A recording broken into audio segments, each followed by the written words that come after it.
Eleática fue una corriente griega filosófica que se desarrolló por el año 6 a.C., cuyo nombre en sí provenía de la ciudad griega de Elea, situada al sur de Italia, y la cual fue fundada por los griegos en torno al año de 1540 a.C.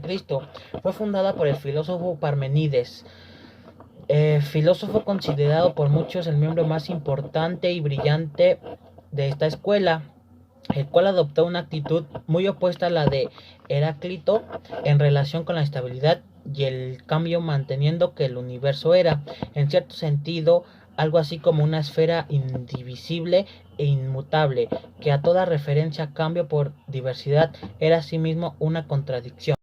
Hola, pues a mí me tocó hablar sobre Heráclito. Bueno, Heráclito nació sobre el 535 a.C. en Efeso, entonces parte del Imperio Persa. Él era hijo de Blisón, perteneciente a una vieja familia aristócrata. Perdón. Bueno, él tenía una obra que era considerada autodidáctica y él era un pionero de sabiduría. Su obra es aforística y sus ideas derivan de la escuela jónica de la filosofía griega. Fue llamado el Oscuro de Efeso a causa de su vida solitaria. Heráclito está considerado uno de los iniciadores de metafísica griega. Fue crítico con las ceremonias de la religión popular de su tiempo y pensaba en el fuego como sustancia primordial creadora de los fenómenos del mundo sensible. Incorporó el concepto de devenir, considerándolo una realidad básica subyacente a todas las cosas. Él afirmaba que el fundamento de todas las cosas está en un cambio incesante. Todo se transforma en el proceso de nacimiento y destrucción al que nada se escapa. Sostenía que una persona no podía bañarse dos veces en el mismo río y que la virtud consiste en la subordinación del individuo a las leyes de una armonía razonable y universal. Parece ser que él escribió un solo libro hoy perdido, de la naturaleza, dividido en tres secciones, sobre el universo, la política y la teología. Bueno, en sus últimos años de su vida, Heráclito se retiró a los montes donde se alimentó de hierbas, plantas, a causa de lo que enfermó de hidropesía, y tuvo que volver a la ciudad. Preguntó a los médicos de forma enigmática si podrían hacer de la lluvia una sequía. Como estos no lo entendían, se enterró a sí mismo en la estercolero, esperando que el calor del estiércol se absorbiera la humedad. Y bueno, pues les voy a platicar en resumen sus datos más importantes. Ok, Heráclito fue uno de los filósofos presecrativos más reconocidos. Él fue a la escuela jónica, sus campos fueron metafísica, epistemología, ética, política y cosmología. Sus influencias fueron Pitágoras, Anaximandro y Genófases. Su padre fue Blisón, su nombre era Heráclito de Efeso. Gracias. El problema del cambio tiene origen desde Parménides, cuando explica que el movimiento y el cambio son lógicamente imposibles. Entonces crea una teoría en la que dice que las cosas pasan del ser al no ser y del no ser al ser. Sin embargo, comienza a ser imposible esta teoría, puesto que el ser no es nada, no es algo que exista.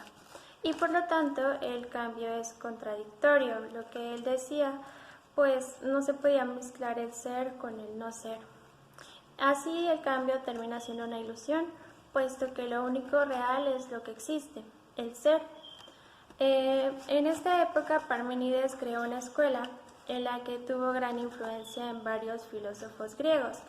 Sin embargo, algunos otros decidieron cambiar el problema que él había creado. Así surgieron los pluralistas, quienes decían que lo que vemos, oímos y tocamos es verdadero y por lo tanto tiene un origen. Así surgió el cambio. De igual manera surgieron los heraclíteos, quienes decían que la verdadera y única realidad era el mismo cambio. Así se va desarrollando con todas las situaciones que vivimos iban quedando en el pasado. También llegó Platón a aportar con su teoría de las ideas, en la que explicaba que el mundo sensible mantiene las características mutables y temporales.